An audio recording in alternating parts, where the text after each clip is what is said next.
totally useless adults. Hi everybody, I'm Kat, a German girl who writes children's fiction in English. I recently made a video about my least favorite tropes in children's books, which I will link somewhere here. And one of the tropes that I mentioned, but where I didn't go into detail because I felt that it deserved a separate video, was the lack of parents. The trope of the absent parent can have several phases, and I'm going to go a bit more into detail right now. I'm also going to tell you why I don't think that any of them work really well and how to avoid them. So you could pretty much say that I'm going to help you to keep the trope of the absent parent absent from your books. Number 1 is the uninvolved parent. This parent is physically there, but they are so uninvolved in their children's life that they might as well not be. I feel like this is a bit more common in young adult fiction, where some 15-year-old girl just disappears and the parents are a-okay with it. Sometimes the parents are also working too much, which I think is not a good solution either, because you're kind of showing parents who just have to work a lot to provide for their children in a bad light. And even parents who are very, very busy usually take a minute to listen to their children. Number 2, dead parents.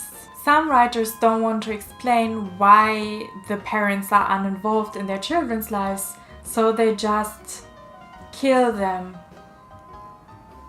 This has been done so much in fiction that you could even say that the trope has been done to death. This is a trope that has been used in many of my favorite books, including Harry Potter.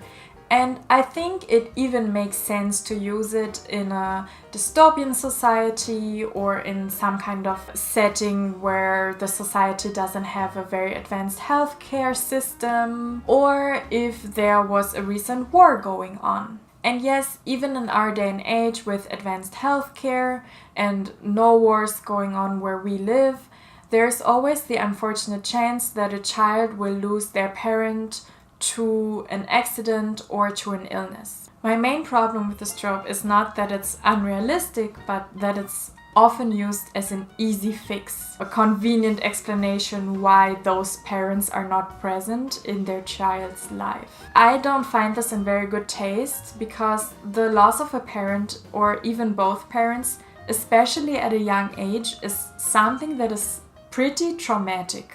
So I really don't think the dead parent trope should be used for the sake of convenience. Number 3, the kidnapped parent.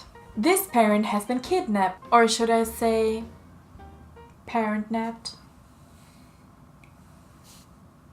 This usually happens sometime later during the book to create a kind of climax, and I don't have a huge problem with it, because usually up until the kidnapping, the parent is pretty involved in the child's life. I still think it should be used with caution, just because kidnapping is not that common, especially kidnapped adults. That's why it's called kidnapping, probably. The 4th type of absent parent is totally useless adults.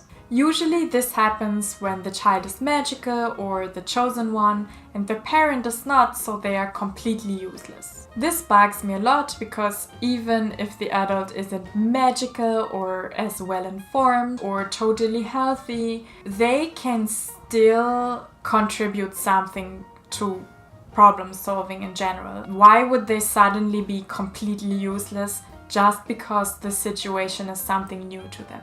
So if the trope is so overdone, why do we keep seeing it in books? There are a few actually pretty good reasons to use this trope in your book. An absent parent forces the child to be the main character and to do the bulk of the work, because it's not very interesting to read about a child who has all their problems solved by adults. Murdered or kidnapped parents also provide excellent reasons for revenge. Sometimes an absent parent is also a good plot twist, for example when there's some kind of magical heritage that the child doesn't know about, or when Darth Vader is Luke's father. But I think that at this point it's so overdone and so cliched that we can find better and more creative solutions for it. So here are some workarounds that I would suggest to fix this problem. One could be that major plot points happen in summer camp or in school, or just a place where the parents shouldn't be around anyway, so we don't have to explain why they're not there.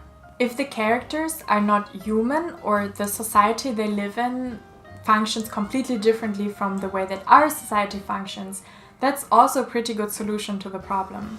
In a society that functions completely differently from ours, it might be completely normal for parents not to take care of their children. Another way to avoid the dead parent trope is also to have living parents who are involved and who do help their children. This doesn't mean that the child doesn't still get to solve the main problem or to find the last piece of the puzzle.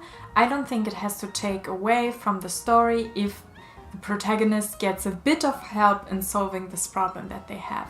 Another way is also to have the children go on their adventures and the parents are left behind and worried about them. This is definitely not an easy way out, but it can be pretty effective, for example in Peter Pan, where the children go off to Neverland and the parents are worried about them. I think this adds a super interesting layer of conflict on the whole story, and I think it can be really done well.